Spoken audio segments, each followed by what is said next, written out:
संजय गुप्ता जी, लखनऊ से। राधे राधे महाराज। राधा वल्लभ शेरवंश महाराज जी, राधे राधे। महाराज जी, ईश्वर की सच्ची भक्ति में लगे व्यक्ति को बुरा भला कहने वालों के साथ क्या बुरा होता है और उनके साथ हमारा क्या व्यवहार होना चाहिए?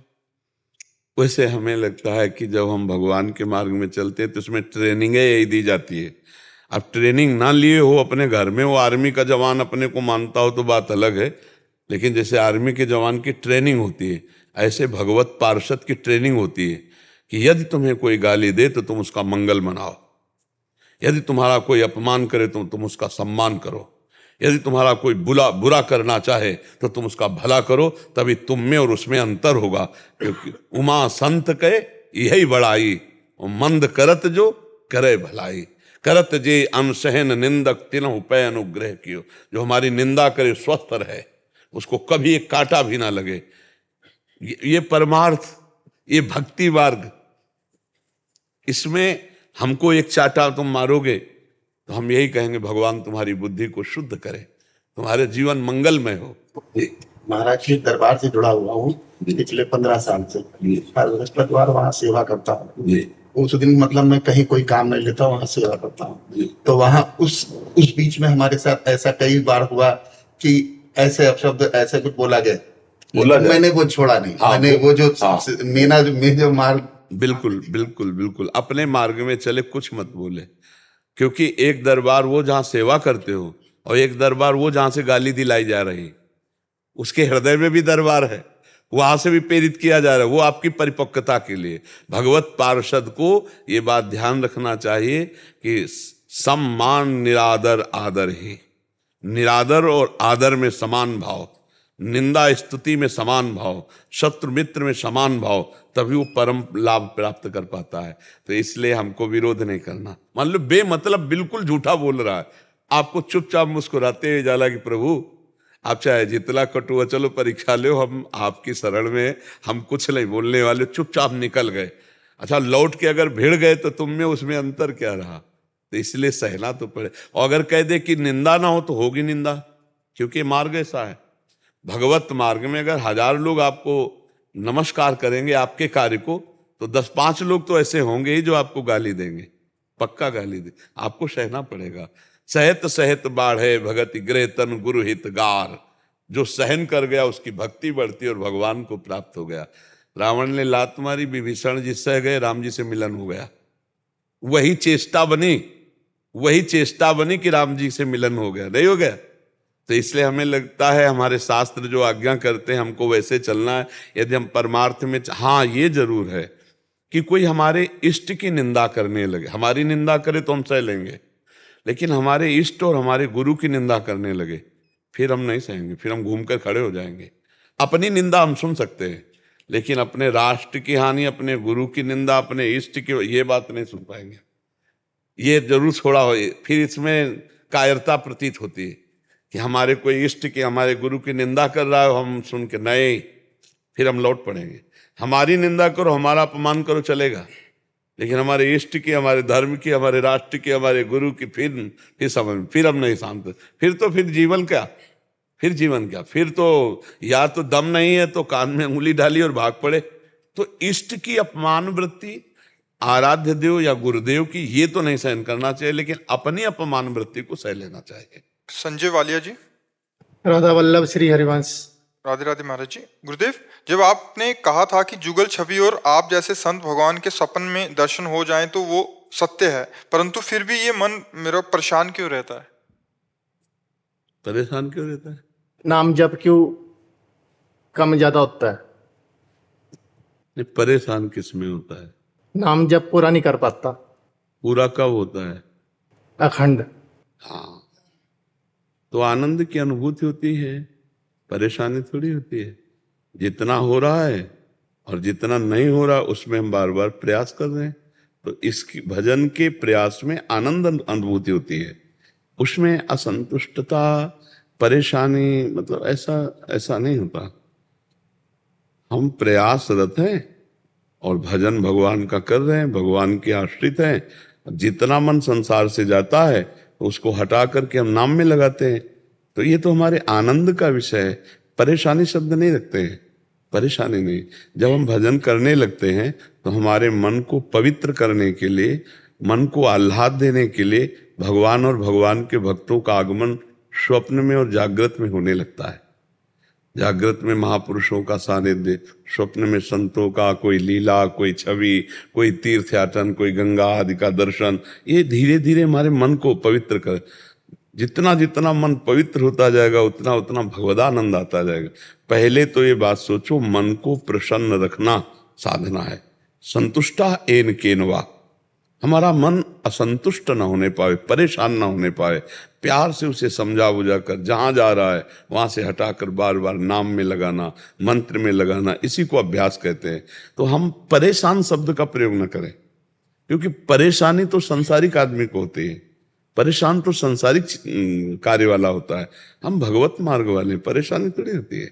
हमारा अभ्यास चल रहा है सच्चिदानंद का। अच्छा, माना अभी कोई भजन नहीं हो रहा, लेकिन भरोसे में भगवान के हैं। एक बार भगवान को अपना मान लेना, अपना सर्वस्व भगवान को अर्पित करने की भावना कर लेना, अब हमारा सब कुछ अर्पित है। हमारा हर बात बोलना भजन है, हर श्वास हमारा भगवान को अर्पित है। अगर अभी आपको ऐसा नहीं हुआ है तो सत्संग सुनते रहिए और नाम जब बढ़ाते रहिए और परेशानी सब हटा दीजिए, उसे आनंद में लाइए। बड़ा आनंद, बड़ी कृपा। जिसे पूछे कैसे हो, बहुत कृपा है। अब बात करते हैं कि जैसा हमने संतों से सुना कि निरंतर भजन होना चाहिए, तो निरंतर भजन नहीं हो पाता, उसकी कृपा कीजिए। परेशान से पहला शब्द आ गया कि संसारिकता भरी हुई है। हम परेशान क्या हैं? हम प्रभु के हैं। भजन नहीं हो रहा तो भी हम प्रभु के हैं, भजन है तो भी हम प्रभु के हैं। क्या भजन ना हो तो वो प्रभु का नहीं है क्या? ममई वांशु, भगवान ने कहा है ना, वो भगवान का अंश है, वही तुम हो। अगर उसको जान जाओगे तो निरंतर भजन होने लगेगा। परेशान शब्द नहीं लाना अपने जीवन में। संतुष्ट आए केनवा, मान है, अपमान है, दुख है, सुख है, लाभ है, हानि है, एकाग्रता है, चंचलता है।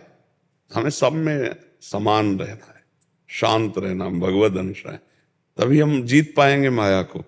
नहीं, कभी मन भगवान में लगता है, कभी मन भोगों में लगता है, कभी मन को वैराग्य अच्छा लगता है, कभी मन को राग अच्छा लगता है, रुपया पैसा सब। तो हम मन की दशा पे ना जाए। हम भगवान के हैं, मन के नहीं हैं। पहली बात समझना, हम भगवान के अंश हैं, मन प्रकृति का अंश है, वो प्रकृति की तरफ जा रहा है। अब बार बार उसको हम जब भजन में लगाएंगे तो करत करत अभ्यास के जड़मत होत सुजान, रस्सी आवत जात ही सिल पर होत निशान। तुम बार बार अभ्यास करेंगे तो एक पत्थर में चिन्ह बन जाता है। जब कुएं से पानी घसीटते हैं बार बार, तो हम भजन करेंगे तो मन भजन क्यों नहीं पकड़ लेगा? अगर ना पकड़ता तो सिद्ध पुरुष कैसे होते? जितने सिद्ध हुए तो मन ने ही तो बनाया सिद्ध। मन भगवान में लग गया, सिद्ध हो गया, संसार में लग गया, वो संसारी आदमी हो गया।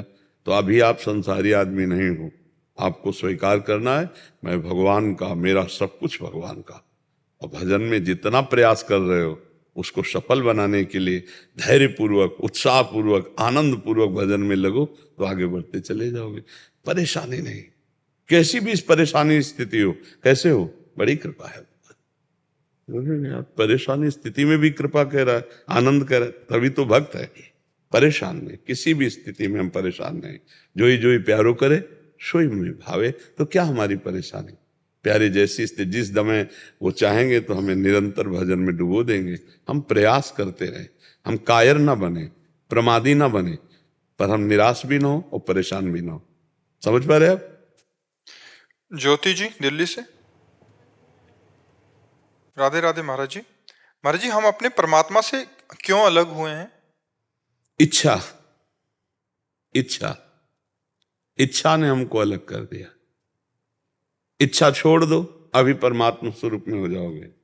आज का सत्संग सुना था किसी ने इतने में, जाहि न चाही कबहू कछु, तुम सन सहज सनेह, बसहु निरंतर तासुर शोराउर निज गेह। ये ऊपर का आधा दोहा जीवन में उतार लो, अभी परमात्मा प्राप्ति हो जाएगी। जाहि न चाही कबहू कछु, कुछ नहीं चाहिए मुझे। चाह में हम प्रभु से अलग हैं, चाह में ही हमारे जन्म मरण हो रहे। ये चाहिए, ये भोग, वो पद, वो प्रतिष्ठा, उसी से बार बार जन्म, बार बार मरण हो रहा है। और प्रभु के पास रहते हुए भी यही प्रभु हृदय में है, हम प्रभु से बहुत दूर हैं। चाह ने दूर कर दिया। अब हमारी जो साधना है वो चाह मिटाने की है, कोई चाह न रह जाए। चाही ना चाही कबहू कछु, कभी कुछ नहीं चाहिए। और प्रभु से प्यार ऐसे हो जाए जैसे अपनी माँ से प्यार है। माँ हमारी माँ है, वो गोरी है, काली है, पढ़ी लिखी है, नहीं है, इससे क्या मतलब? माँ तो माँ है, मेरी माँ है। माँ से सहज प्रेम होता है ना। माँ के गुणों को देखकर थोड़ी हम माँ कहते हैं, वो तो माँ है हमारी। गुणी है तो माँ है, अवगुणी है तो मेरी माँ। मान लो माँ गुस्सा करती तो माँ नहीं है क्या? माँ गाली देती तो माँ नहीं है क्या? माँ हमें मारती तो माँ नहीं है क्या? माँ तो माँ है। ऐसे हम प्रभु से सहज प्यार करें। प्रभु हमारे प्रभु हैं, प्रभु से भी कुछ लेना नहीं। चाही न चाही कब, अभी भगवत स्वरूप आप हो जाओगे, अभी आपके हृदय कमल में भगवान का प्रकाश हो जाएगा। चाह ने हमें भगवान से अलग कर दिया, और जब हमारे अंदर चाह रहित स्थिति आ जाएगी तो हम भगवान में मिल जाएंगे। चाही न चाही कबहू कछु, जैसे एक दोहा में है, सकल कामनाहीन जे राम भगति रस लीन। भगवान की भक्ति के रस में कौन लीन हुआ? जिसकी सारी कामनाएं नष्ट हो गई, चाह खत्म हो। ये चाहे तो हमें बर्बाद किए है, चाहे तो दौड़ा रही है, चाहे तो बार बार जन्म मरण में फंसा रही। चाह मिटी चिंता मिटी मनुआ बेपरवाह, और जिनको कछुल चाहिए ते साहन के साह बादशाह। सुरपति नरपति लोकपति जिनके भावे घास, रहे परम आनंद में तज सब ही की आस। आस का त्याग, चाह का त्याग, यही परम पद है। पर बहुत कठिन, देख लो, बिना चाह के एक मिनट नहीं हो। वो अचाह स्थिति परमात्मा स्वरूप है, और चाह ने ही हमें प्रभु से विमुख कर दिया है। चाह हट जाए तो हम और प्रभु दो नहीं हैं।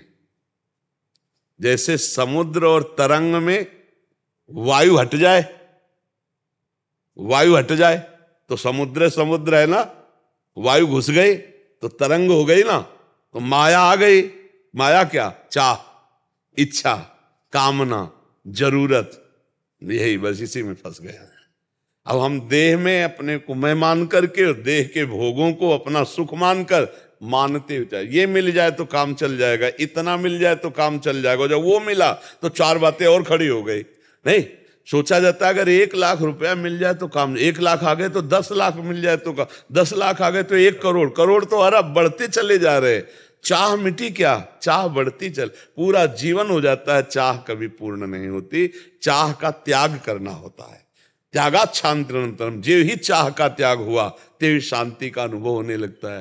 तो भगवान की कृपा से भगवान का नाम जप करते हुए इस मार्ग में चलो। जो चाहें भगवान से विमुख करने वाली है, उन्हीं की कृपा, उन्हीं का बल लेकर उन चाह को मिटा दो। चाह मिटा दिया, चिंता मिटा दिया, तो तुम भी परब्रह्म परमात्मा का बच्चा, परमात्मा अंश। एक चम्मच गंगा जल तो गंगा जल, एक टैंकर गंगा जल तो गंगा जल। तो हम जो भी हैं भगवान के अंश हैं, तो पूर्ण परमात्मा का अंश क्या होगा? पूर्ण परमात्मा। अब कैसे हम अपने को परमात्मा में, देह भाव में है, भोगों में रत है, तो जीव आ गया। जीव शब्द, जैसे एक आदमी रिक्शा चलाए तो रिक्शा कहो तो खड़ा हो जाएगा, ए रिक्शा, खड़ा नहीं हो जाएगा। तो रिक्शा है क्या? पर उसने रिक्शा में तन्मयता कर ली, तन्मयता कर ली रिक्शा में, तो उसको रिक्शा कहो तो खड़ा कर दे। अब फिर कुछ दिन बाद वो टैक्सी खरीद ले, अब उसको कहो ये रिक्शा नहीं खड़ा होगा, लेकिन बोलो ये टैक्सी, खड़ा हो जाएगा। ऐसे ही हम लोगों ने तन्मयता कर ली शरीर में, ये ढांचे में। तो जिस ढांचे में तन्मयता कर ली, उसी में हम फंस कर, उसी की कामना, अब इसको पानी चाहिए, अन्न चाहिए, हर इंद्री को अपना भोग चाहिए। अब इन भोगों के देने में पूरी जिंदगी हम बर्बाद कर दी। कभी भगवान से मिलन की चाह नहीं उत्पन्न हो पाई, क्योंकि हम इसकी चाह पूर्ति करते करते लस्ट हो रहे। भगवान की चाह कहाँ रह गई? अगर भगवान की चाह आ जाए और सब चाह मिट जाए, तो अभी हृदय में भगवान ही भगवान है और कुछ है नहीं, भगवान ही विराजमान है। उनका अनुभव, चाह मिटा दे स्वयं संत है, वही भक्त है, वही भगवान का निज जन है। तो चाह तो देखो कितनी जोर की संसार की चाह है, बिल्कुल लाखों में किसी एक की चाह होती भगवान के मिलन की। भगवान के मार्ग में संसार में तो लाखों में कोई एक भगवान के मार्ग में चलता है और चलने वालों में लाखों में किसी एक की चाह होती है जो सीधे भगवान से प्यार करता है, मुझे भगवान चाहिए और कुछ नहीं। कोई लाखों में बिरला होता है, नहीं तो घूम करके फिर वही माया आ जाती है।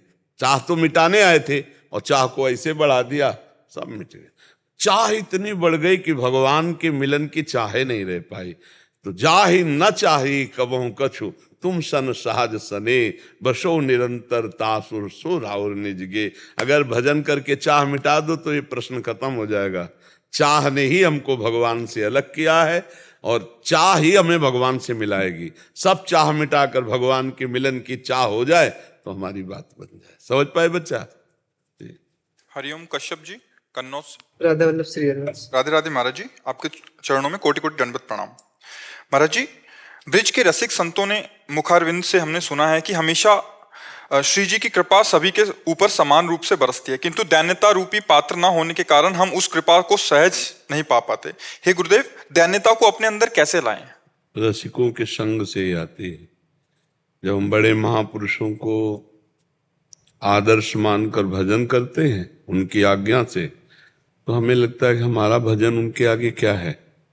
उनका समर्पण, उनका त्याग, उनकी निष्ठा, तो हमारा अहंकार उनकी कृपा से, उनके यशगान से, उनकी चरण रज से नष्ट हो जाता है। और जब हम अपने से नीचे जनों का संग करते हैं तो लगता है हम भजनानंदी हैं। जब अपने से बड़ों का संग करते हैं तो हमारा अहंकार नष्ट हो जाता है। तो तिनकी संगति रहत जाति कुल मद सब नंसय। जो भगवत प्रेमी महात्मा हैं उनका संग करने से जाति का अभिमान, कुल का अभिमान, विद्या का अभिमान, यौवन का अभिमान, नाना प्रकार के जितने अभिमान हैं वो सब नष्ट हो जाते हैं। अभिमान नष्ट हो जाता है तो दैन्यता आ जाती है। ये दैन्यता बड़ी दुर्लभ है।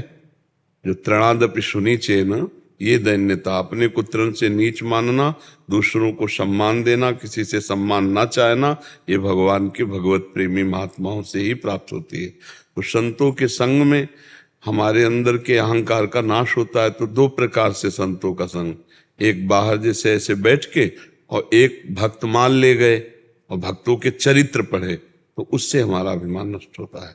भक्तों का संग प्रगट और भक्तों के चरित्र पढ़ना, भक्तों की कथाएं सुनना, तो लगता है अब 5 वर्ष के प्रहलाद जी, उनका कितनी जोर की भक्ति कि कितना कष्ट दिया गया लेकिन भजन से विमुख नहीं हुए। यहाँ जरा सी प्रतिकूलता आ जाए तो भगवान से श्रद्धा ही खत्म हो जाए, तो हमारी कहाँ भक्ति उस कोटि की है। तो जब हम भक्तों का चरित्र पढ़ते हैं तो हमारा अहंकार नष्ट होता है। जब हम भक्तों का संग करते हैं तो हमारा अहंकार नष्ट होता है। अकेले हम जब अपने को भजनानंदी समझते हैं विषयी पुरुषों को देखकर, तब अहंकार आता है। या किसी भी प्रकार का अहम तब आता है जब अपने से छोटों की तरफ देखते हैं। जब अपने से बड़ों की तरफ देखते हैं तो अहंकार नष्ट हो जाता है। जैसे अब किसी के पास 100 रुपया नहीं, अपने पास लाख रुपया है तो अभिमान आ जाएगा, लेकिन अरब वाले को देखो तो फिर नहीं आएगा। तो ये जो संत हैं ये भजन के धनी हैं, ये त्याग, तपस्या, वैराग्य, प्रेम इसकी मूर्ति हैं। तो जब हम बड़े महापुरुषों को देखते हैं तो हमारा अभिमान नष्ट है कि हम उनके आगे कहाँ हैं। जब बड़े महापुरुष रात रात भर रो रहे हैं प्रभु की प्राप्ति के लिए, उनके दर्शन, यहाँ तो 5 मिनट भी रोना नहीं आता, तो किस बात का अहंकार करें। तो ना भक्ति का फिर अहंकार रहता है, ना ज्ञान का अहंकार रहता है, दैन्यता आ जाती है जब भगवत प्रेमी बड़े महापुरुषों का हम संग करते हैं। महाराज जी, इनका अगला प्रश्न है कि मानसिक नाम जब करते समय जब कोई बातचीत करने का प्रयास करता है तो स्वभाव में चिड़चिड़ापन आ जाता है। महाराज जी, इस स्थिति में सुधार कैसे लाएं? हाँ बिल्कुल आ जाता है, आना भी चाहिए। साधक को अच्छा नहीं लगता है, पर सामने मेरे भगवान ही उस रूप में आए हैं। हम बहुत गंभीर हंसी बोले बहुमान दे, अपने को जनाना नहीं कि मैं भजनानंदी हूँ। बहुत सावधानी से प्रिय वाक्य बोलते हुए कम शब्दों में निपटा दे और फिर जो उतनी देर बात की उस समय को भी भगवान को समर्पित कर दे। पर जो भजन में मानसिक चित्त लगाए है उसको इस बात से बहुत डर लगेगा कि आदमी आएगा हमसे बात करेगा, हमसे बात ना करे, अच्छा नहीं लगेगा। ये अच्छे साधक के लक्षण हैं, पर अपने को प्रकाशित नहीं करना कि मुझे बातचीत करना अच्छा नहीं लगता, मुझे मिलना अच्छा नहीं लगता। हमारा अगर संयोग भगवान की कृपा से होता है तो बहुत गंभीर, शांत, मृदु शब्दों से सम्मान पूर्वक बात करें, क्योंकि व्यवहार को भी परमार्थ ही बनाना है और बिना व्यवहार के चल नहीं सकता। माता पिता परिवार घर के सदस्य। अब जैसे किसी से बोलो ही ना तो सबको विक्षेप पड़ने लगेगा ना, और जब सबको विक्षेप पड़ेगा तो आपको भी विक्षेप पड़ जाएगा, क्योंकि उनको दुखी देखकर आपका भी हृदय द्रवित होगा, चिंतन घसीटेगा। तो हम ऐसा व्यवहार करें कि किसी को दुख ना पहुंचे, हमारा अंदर भजन सुरक्षित चलता रहे। तो हंसी बोले बहुमान दे, प्रेम पूर्वक सम्मान पूर्वक मृदु शब्द कम शब्दों में निपटा दे। सामने वाले को ज्यादा बोलने दे और अपना कम शब्दों में जी हाँ जी ऐसे अपना नाम चल रहा है। और अगर को बोलना पड़े तो शास्त्र सम्मत सत्संग भगवत वाक्य बोले तो वो भी भजन माना जाता है। ठीक है महाराज जी, आपने एक बार बताया था कि जैसे आप जब भी वार्तालाप कर रहे होते हैं तब भी आपका राउंड राउंड राउंड नाम घूमता रहता है। तो महाराज जी, वो स्थिति पाने के लिए अभ्यास, अब देखो बहुत लंबा अभ्यास हो गया ना, अब बचपन से। कल जैसे परिक्रमा करके आए जी तो आपके आज्ञा अनुसार मंत्र जब लगातार पूरे परिक्रमा में कहीं रुके नहीं, लगातार चलता रहा। तो कभी भी सोते वक्त मैंने मंत्र जप का अभ्यास कभी नहीं किया। महाराज श्री मानसिक जब चल रहा था लगातार, पता नहीं कब मैं स्विच कर गया, मंत्र जप से हटके तुरंत नाम वो मंत्र जप शुरू हो गया नाम जप की जगह।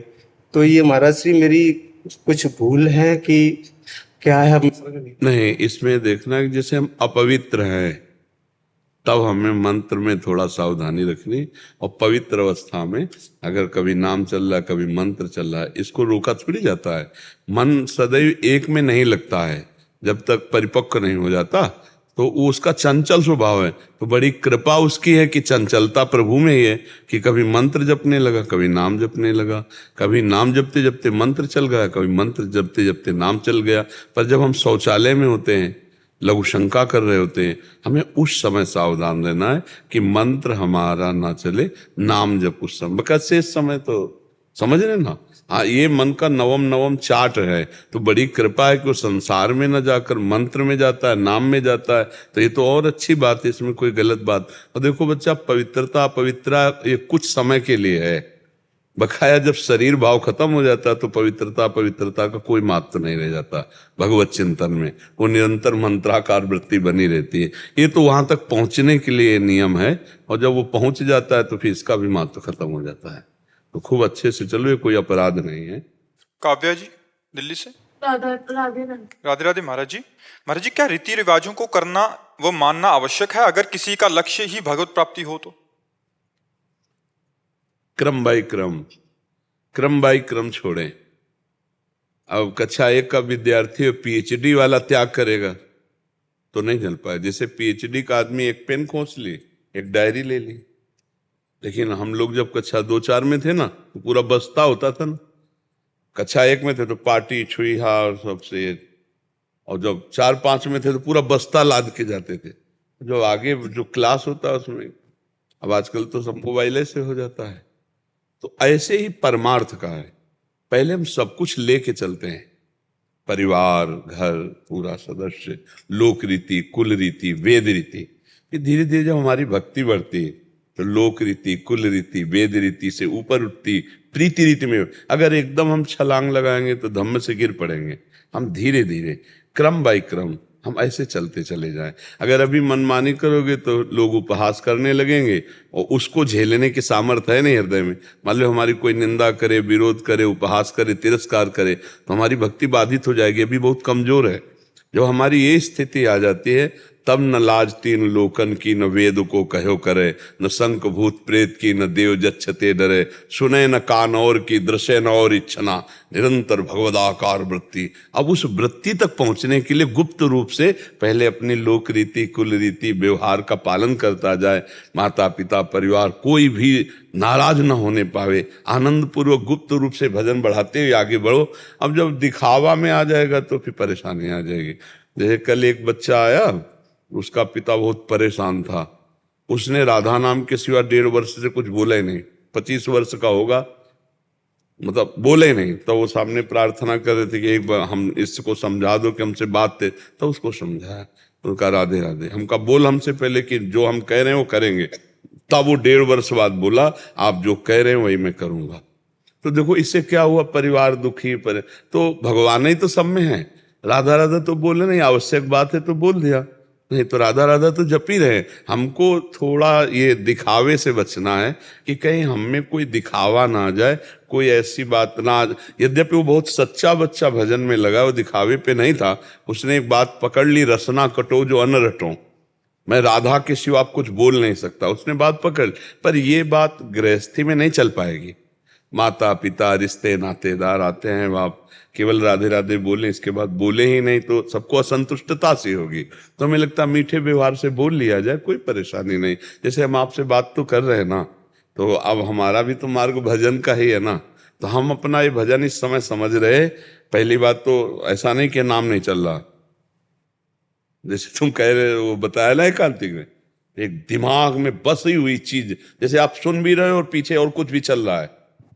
मन के दो कार्य है ना, वो अंदर भी। तो ऐसे हम आपसे बात भी कर रहे हैं, हमारा चिंतन, पर हम बात भी तो भागवती की कर रहे हैं ना, तो हमारा दोनों भजन हो गया। बात करना भी भजन हो गया, भजन तो भजन है ही। ऐसे हम गृहस्थी में भी कर सकते हैं, सामने वाले में भगवत भाव करके कि मेरे प्रभु रिश्तेदार के रूप में हैं, पिता के रूप में हैं, परिवार के रूप में, पड़ोसी के रूप। उचित बात कर दी, अनुचित बात का त्याग कर दिया, तो वो उचित बात भी भगवान का भजन करना ही है। विकास शर्मा जी, राधे राधे गुरुदेव। गुरुदेव, ग्रस्त मार्ग में शरीर की रुचि सजने संवरने की ना रहे, बाल कटवाने इत्यादि को, और शरीर के माता पिता संसारिक लोगों की तरह रहने को कहें, हमारी रुचि ना हो तो क्या करें? नहीं, गृहस्थ में अगर जाना है तो रुचि नहीं चलती। फिर है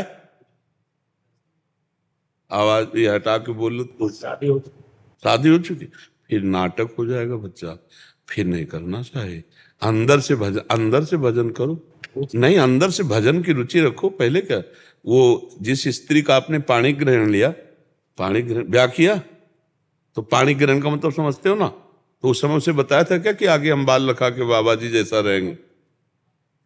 माता पिता की भी आज्ञा का पालन करना चाहिए और नहीं रहना चाहिए। गृहस्थी में गृहस्थी की तरह रहना चाहिए। देखो, विरक्ति का एक अलग मार्ग है, गृहस्थी का एक अलग मार्ग है।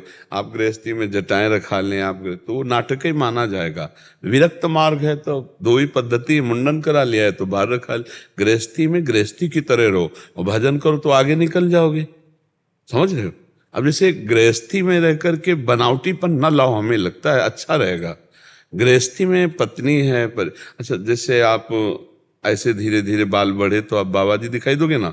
अब आपको अपनी पत्नी को कहीं ले जाना है और आप पीछे स्कूटी में पत्नी को बैठा लें, बाहरी बाबा जी का वेश है, तंबा लगाए हैं, बाबा जी जैसे बने, तो क्या गए देखो, हंसी नहीं करेंगे, ये जरा देखो बाबा जी की देखो। मतलब गालियां लोग फिर बाबा जी को देंगे ना, क्योंकि बाबा जी आप है नहीं और आप गृहस्थ हैं, तो आपका कर्तव्य बनता है। पत्नी कहे बाजार ले जाओ तो बाजार, पत्नी कहे कि चलो अब होटल में पाते हैं तो होटल में पा रहे हैं। लेकिन इस वेश में होटल में बैठ के पाना, इस वेश में आपकी पत्नी है, ये कौन जानता है? ये कौन जानता है? तो हमें लगता है कि जैसे तिलक लगाना है, ये गृहस्थ भी लगा सकता है, विरक्त भी लगा सकते हैं। बाल है, उचित बाल रखो, महीने 2 महीने में उनको कटवा दो आराम से, उसमें क्या चला जाता है। अच्छा, अंदर का वैराग्य होना चाहिए, अंदर के वैराग्य से भगवत प्राप्ति होती है। अब हम लोगों को बाहरी वैराग्य का ही मार्ग है, हमने गृहस्थ मार्ग नहीं, तो हमारे मार्ग का ये वेशभूषा है, आपके मार्ग का ये। घर में रहो, कैसे भी बाहर निकलो तो संसारी बन के निकलो, हमारी बात मान लो। तिलक लगा लिया, वो हमारी गुरु परंपरा है, कंठी बांधे हुए, सेट फेट एकदम जैसे गृहस्थी। अब रिश्ते नातेदार सब जगह। उपहास का कारण मत बनो, भक्ति को उपहास का कारण मत बनाओ, समझ रहे ना। अंदर का वैराग्य रखो, आगे चलकर जब अपने कर्तव्य का पालन हो जाए तब निवृत्ति मार्ग ले लो, वो बात अलग है। दोनों पति पत्नी ब्रह्मचर्य धारण करते हुए वनवासी की तरह रहो, कोई परेशानी नहीं। लेकिन अगर संतान है तो उसका पढ़ाना लिखाना ब्याह बर करना, जैसे तुम्हारे माता पिता ने किया वैसे करना चाहिए। हमें लगता है कि बाहरी बनावटी न करोगे तो बढ़िया सोना बन जाओगे, नहीं, बनावटी में भी पीतल रह जाओगे। पैजामा कुर्ता पैंट शर्ट पहना, दाढ़ी की सेटिंग, बाल की सेटिंग, और अंदर से बिल्कुल मतलब नहीं, न पैंट से न शर्ट से न संसार से, और बाहर से सजे धजे, क्या फर्क पड़ रहा है? बाहर कोई जान ही नहीं रहा। अब अंदर से लोलुपता है विषयों की, और बाहर से हम अगर बाहरी वेश, तो मुझे लगता है ठीक नहीं। अंदर के बादशाह बनो, बाहर से ऐसे संसारी रहो, अंदर से फकीर बन जाओ तो क्या फर्क पड़ता है? कितने गृहस्थ महापुरुष हुए हैं। नरसिंह जी के पत्नी थी, बेटा था, नहीं था। देखो कितने गृहस्थों के चरित्र हैं जो गृहस्थी में रह के महान भक्त हो गए। तो ऐसे भाव से रहो, ऐसे गुप्त रूप से रहो। गुप्त कलिकाल है, जितना गुप्त रूप से रहोगे उतने धनी हो जाओगे। खूब नाम जप करो। ये बहुत अच्छी बात है कि संसार में रुचि ना होना, पर पत्नी है, माता पिता है, परिवार है, उनका पालन करो। देखो हम एकांत सेवन करते रहे जीवन में, आना पड़ा हमें समाज में, सुबह से लगे हैं ना, समाजे में तो लगे सुबह से। तो अब ये सेवा भगवान ने दी है, ऐसे एकांत भजन करो। भगवान जब आपको जिस मार्ग में लाना चाहेंगे वो ले आएंगे, वैसी सामर्थ्य दे देंगे। बच्चे हाँ बिल्कुल। अब उसको पढ़ाओ लिखाओ, खूब मेहनत करो। पैसा कमाने का कोई व्यापार आदि करते हो, हाँ तो ये इसको सेट कर लो। बाल को ऐसे सेट रखो जैसे गृहस्थ रहते, कोई भी बनावटीपन न करो। 2 4 10 दिन में 20 दिन में दाढ़ी बना लो, बालों को सेट कर लो, आराम से रहो। हम जैसा कहें वैसे चलोगे तो बढ़िया रहेगा, ठीक है। कोई बनावटी कार्य। और रोज माता पिता के पैर छूते हो, पक्का है? पक्का? हाँ है? नहीं, पैर छूने की हम बात। हाँ तभी तो तुम्हारे ऐसे करने में कुछ, तभी तो कई बार पूछा। क्या शुरुआत से ही ऐसा है कि कभी दिल से अंदर से बहुत दूर रहता है, लेकिन बाहरी दिखावा और नहीं, दिखावा नहीं इसमें तो। प्रातः काल उठ के रघुनाथा, मात पिता गुरु नावई माता। वो मना करे तो भी हमें प्रणाम, और छूने को मना करे तो दूर से पंचांग प्रणाम करो, तो तुम्हारी बुद्धि और शुद्ध हो जाएगी। माता पिता मातृ देवो भो पितृ देवो भो, वो हमारे पहले भगवान है ना।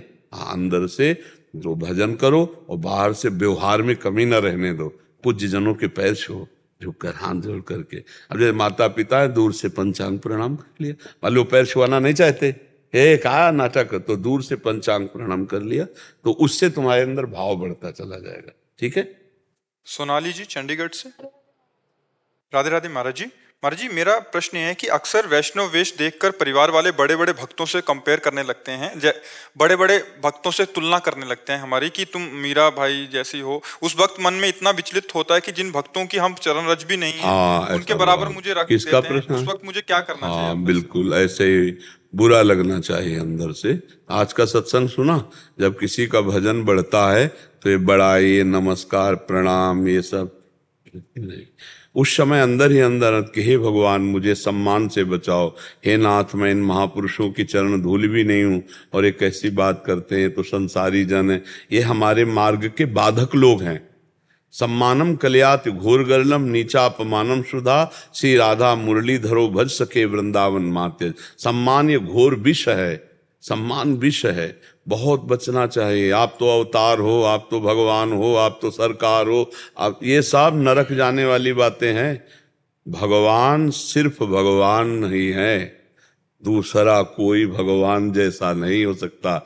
जैसे समुद्र में तरंगे लाखों हैं, समुद्र लाखों तरंगे पैदा कर सकता है, लेकिन एक तरंग समुद्र नहीं पैदा कर सकती। तो जितने भी विश्व ब्रह्मांड में महात्मा हैं, बड़े बड़े भक्त हैं, ये भगवान की तरंग है। भगवान है समुद्र और तरंग है सब संत जन, सब चराचर जगत। तो भला सोचो, कोई कितना भी तेजस्वी हो, सूर्य की समानता कर सकता है क्या? आप एक विचार करके देखो, एक भगवान है सूर्य नारायण, इनकी समानता कोई कर सकता है? ये अपने तेज में जब होते तो भस्म कर दें, ये तो अपने तेज का संवरण करके प्रकाशित होते तो देखो पसीना पसीना और सब पूरा चराचर जगत प्रकाशित हो जाता है। तो श्री कृष्ण चंद्रजू के नख की जो कांति है वो शास्त्र कोटि सूर्य संप्रभा, हजारों करोड़ों सूर्यों के समान तेज है। वो तो अपने भक्त पर कृपा करके अपने तेज को छुपाकर तब दर्शन देते हैं, नहीं तो भगवान का जो वास्तविक स्वरूप है आज तक कोई अनंत है, उनका पार नहीं पा सकता।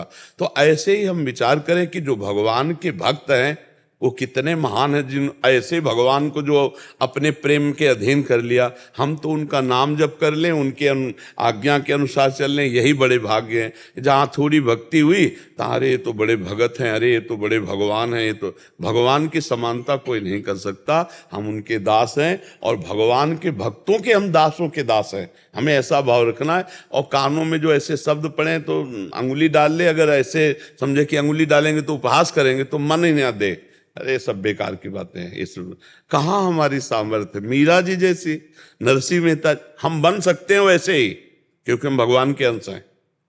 हम भगवान के अंश वैसी भक्ति कर, पर अभी हमारी कहाँ वैसी भक्ति है। हमको अपने में दैन्य लाना चाहिए। कहाँ वो आकाश और कहाँ हम जो जमीन से, हम आकाश की। बौना पुरुष आकाश छूना चाहे तो छू सकता है क्या? तो अब जैसे नरसिंह मेहता का जो समर्पण, मीरा जी का जो समर्पण, इन बड़े बड़े महापुरुषों का हमारा समर्पण कहाँ है, किस कोटि के? हम तो इनका जस गा के इनके नाम पे जी रहे हैं। ऐसा विचार करना चाहिए कि इन बड़े महापुरुषों की कृपा में हम जी रहे हैं, इनका जस गाकर हम अपना जीवन भगवत मार्ग में चला रहे हैं। हमारी क्षमता उनकी समानता करने की थोड़ी। जैसे एक सूर्य की समानता त्रिभुवन में कोई नहीं कर सकता। रात्रि में पूरे विश्व में लाइट फैला दी जाए, बड़े बड़े दावानल लगा दिए जाए, तो क्या दिन हो जाएगा? क्या लाख उपाय कर लो, सूर्य के बिना दिन नहीं हो सकता। तो जैसे भगवान की सृष्टि में सूर्य अद्वितीय है, उनके समान कोई नहीं हो सकता, ऐसे ये महापुरुष अद्वितीय है। हनुमान जी के समान हनुमान जी, भीष्म जी के समान भीष्म जी, समझ रहे ना? बड़े बड़े जो सिद्ध महापुरुष है उनके समान वही है, दूसरा कोई नहीं हो सकता। अद्वितीय महापुरुष है भगवत प्रेम। मीरा जी के समान कोई हुआ है क्या? हाँ, वैसी भक्ति करने की भावना हुई, लेकिन मीरा तो अद्वितीय है ना, नरसिंह जी तो अद्वितीय है ना, तुकाराम जी तो अद्वितीय है ना। ये सब ऐसे महापुरुष, तो हम इन सबका जस गा के उनके बताए मार्ग पे चलते हैं। हमें दैन्य रहना चाहिए। कोई हमारी बड़ाई करे तो उसको देखना चाहिए हमें गिराने वाला आदमी है। सम्मानम कलयाति घोर गर्णम, जब कोई सम्मान दे तो समझना चाहिए हमें विष पिला रहा है, ये हमको गिरा देगा। और जब अपमान करे तो आनंदित होना चाहिए कि हमारा ये अपमान भगवान से जोड़ रहा है। जैसे हमें कोई कह रहा नीच, पाखंडी, दुष्ट, तो हम भगवान की तरफ के देख लो, भगवान हम जैसे भी हैं आपके हैं।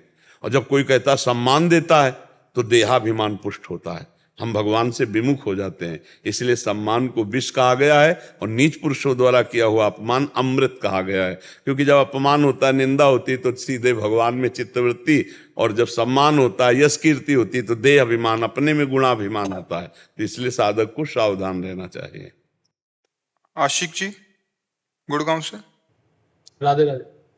महाराज जी, मैं गरीब आदमी उनकी बीमारियों में मदद करने का प्रयास करता हूँ, पैसों से जितना मैं कर पाता हूँ। मैं ये पूछना चाहता हूँ, क्या इससे मेरे जीवन का उद्धार हो जाएगा या नाम जप के? नहीं, नाम जप भी करना पड़ेगा। भगवत भाव सब में रखो। देखो, समझना हमारी बात को, हम आपके ही शब्द से आपका उत्तर दे रहे हैं।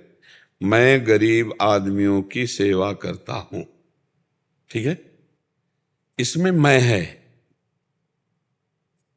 वो सामने वाला गरीब है, तो आपका पुण्य बना। 1000 के लाख फेंक देगा मालिक, लेकिन मालिक नहीं मिलेगा, उद्धार शब्द नहीं होगा, ध्यान रखना। दूसरों को दुखी देखकर उनके दुख की निवृत्ति करना, पर मैं कर रहा। अहंकार विमूढ़ात्मा करता हमिति मन्यते, तो मैं मान करके जब किया जाता है तो उसका कई गुना बढ़ करके लाभ हमको मिलेगा। 70 रुपए का वो 70,000 दे देगा, 70,000 को 70 करोड़ दे देगा आपकी उन्नति, लेकिन वो नहीं मिलेगा। वो तब मिलता है जब त्वदीयम वस्तु गोविंदम तुभ्यमेव समर्पये। सामने वाला गरीब नहीं है, नारायण है, भगवान है। भगवान ने ऐसा स्वांग किया कि मुझे सेवा का अवसर दिया। तो भगवान के बल से, भगवान के द्वारा दिए हुए धन से, भगवान की प्रेरणा से सामने जो भगवान आए हैं दरिद्र नारायण के रूप में, मुझे सेवा का अवसर मिला है, तो भगवान अब उद्धार हो जाएगा। क्योंकि भगवान आ गए ना। नाम जप करो, सामने वाले में भगवान देखो, और आपको ये सौभाग्य भगवान ने दिया है कि आप भगवान के द्वारा दिए हुए बुद्धि बल, धन, शरीर बल, इसके द्वारा सामने जो भगवान हैं उनकी सेवा बन रही। इससे भगवत भाव से भगवत प्राप्ति होती है। और सांसारिक भाव से जब मैं दान कर रहा हूं, मैं सेवा कर रहा हूं, मैं, तो उसका फल आपको बढ़िया मिलेगा। क्या? लाखों रुपया, करोड़ों रुपया मिल जाएगा, आपका पुण्य बन जाएगा। लेकिन भगवान नहीं मिलेंगे। भगवान तब मिलेंगे जब मैं का त्याग होकर त्वदीयम वस्तु गोविंदम तुभ्यमेव समर्पय। हे भगवान, आपने मुझे जो दिया वही वस्तु मैं आपको दे रहा हूं, मेरी नहीं है। त्वदीयम वस्तु गोविंदम तुभ्यमेव समर्पय। आप समझ पा रहे? इससे कल्याण हो जाएगा। अब ये भगवत भाव निरंतर बना रहे, इसके लिए हमें नाम जप करना है। राधा राधा राधा राधा, राधे श्याम राम राम राम राम, हरि हरि, कृष्ण कृष्ण। और सब में भगवत भाव, पक्का भगवत प्राप्ति हो जाएगी। इससे बढ़िया कोई कार्य नहीं। परहित सरिस धर्म नहीं भाई, दूसरे को सुख पहुंचाना। पर मैं करता तो पुण्य, और प्रभु प्रेरित तो भगवत प्राप्ति। तो काम वही हो रहा है, लाभ हम ज्यादा ले ले। मैं करके जो करेंगे उसमें घाटा है, और प्रभु के द्वारा जो कराया जाए वो बहुत आनंदमय है। और देखो, प्रभु ने आपको प्रेरणा प्रभु ने तो की है। नहीं, काहे को कोई दुखियों में पैसा लगाना चाहेगा? किसी को दुखी को देखकर शरीर से, बुद्धि से, धन से क्यों सहयोग करे? तो प्रभु ने आपको दिया है ये, तो उसे हम भाषा बदलें अपनी। प्रभु के द्वारा प्रेरित होकर जो भगवत स्वरूप, नारायण स्वरूप, भगवान स्वरूप बीमार जन है, उनकी हम सेवा करते हैं। ये तो इससे भगवत प्राप्ति हो जाए। और मधुर मधुर बीच बीच में भगवान का नाम स्मरण करते रहिए। कोई नशा मत कीजिए, कोई पापाचरण मत कीजिए। अगर पापाचरण नशा होता रहा तो जैसे एक मटकी में हम एक चुल्लू पानी डाला और उसमें छेद है, वो रुकेगा नहीं, निकल जाएगा। पापाचरण करोगे और ये सेवा भी करते रहोगे तो आपको लाभ नहीं समझ में आएगा, क्योंकि साथ में पापाचरण, वो देहाती भाषा में कहते हैं ना, अंधा बटे और पड़ा चबाए, कि अंधा बटता चला जा रहा है, पड़ा चबाता चला जाए। तो पाप रूपी पड़ा आपकी पुण्य रूपी बाट को वो चबाता जाएगा। इसलिए सावधान रहे, पाप ना होने पावे। पाप क्यों नहीं होगा? क्योंकि नाम चल रहा है। और अगर नाम नहीं चल रहा तो मन है, थोड़ी देर सेवा के बाद वो अपनी जाल बिछाएगा नाना प्रकार के। मन कोई बड़े बड़े साधकों का भटक जाता है, फिर तो आप गृहस्थी में हो, मन न भटकने पावे।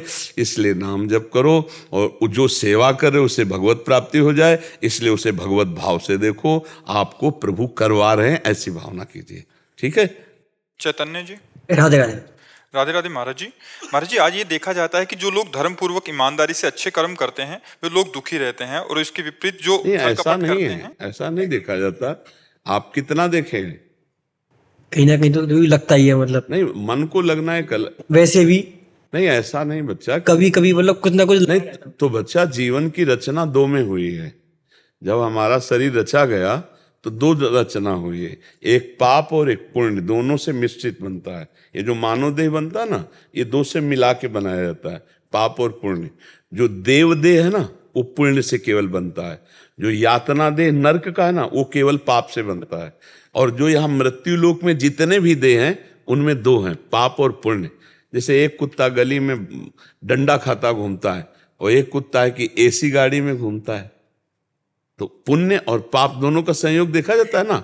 अब एक आदमी है कि मेहनत करके भी, धर्म पूर्वक चल के भी वैभव संपन्न नहीं है, और एक है कि पाप आचरण करता है, बुरे कर्म करता है, मनमानी बेविचार करता है, और खूब उसके पास धन है। इसमें पूर्व पुण्य और पाप का संयोग माना जाता है। वर्तमान की नई खेती धर्म है, वो धर्म से चल रहा है, पर पुरानी खेती उसकी पाप की है।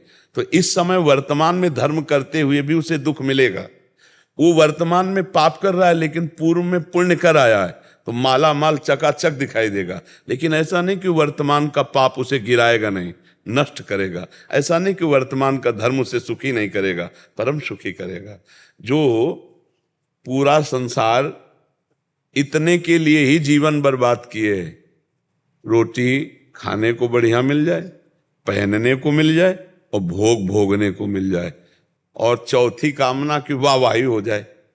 पूरी बात पूरे संसार में समझो हम चार बातों में कह रहे हैं, यही सबके दिमाग में है। बोलो है कि नहीं दिमाग में? यही, और इसी के लिए पूरी सब मेहनत कर रहे हैं। और ये चीज भगवान के भजन करने में बाधा रूप में आ जाती है। जो आप कहते हैं वो दुखी रहते हैं, हम कहते नहीं।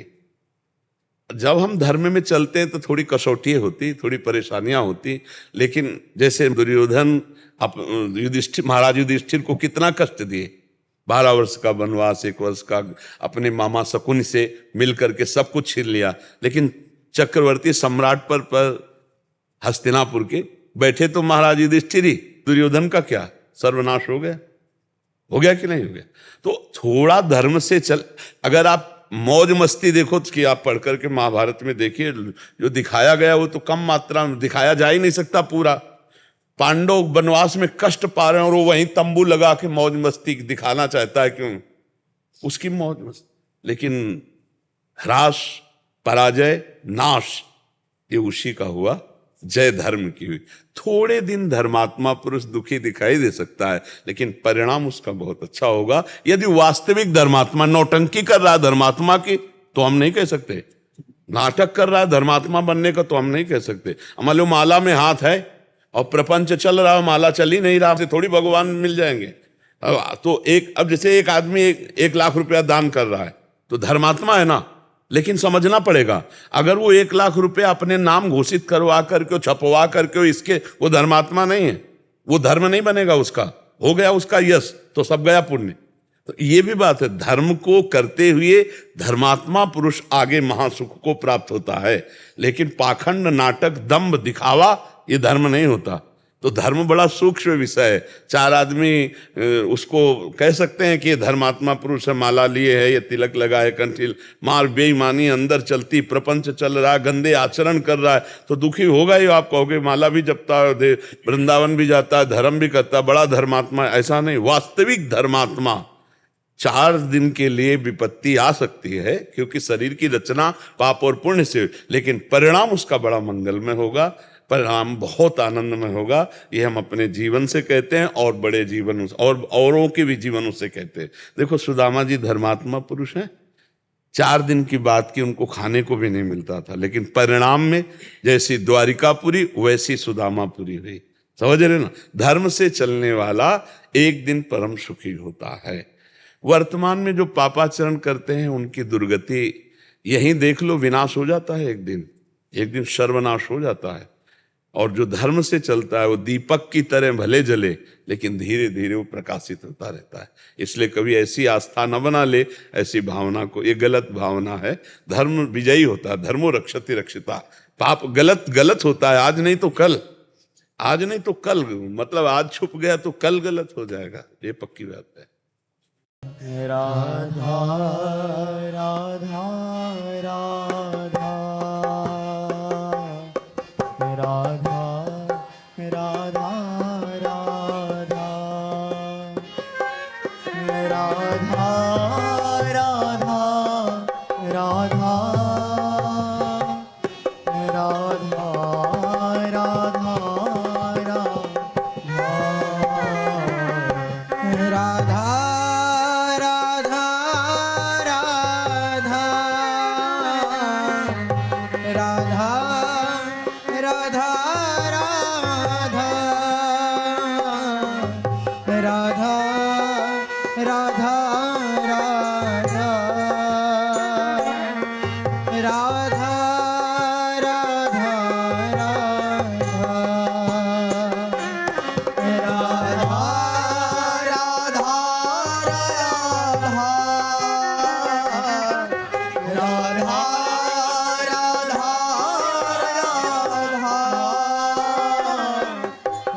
राधा राधा राधा राधा राधा राधा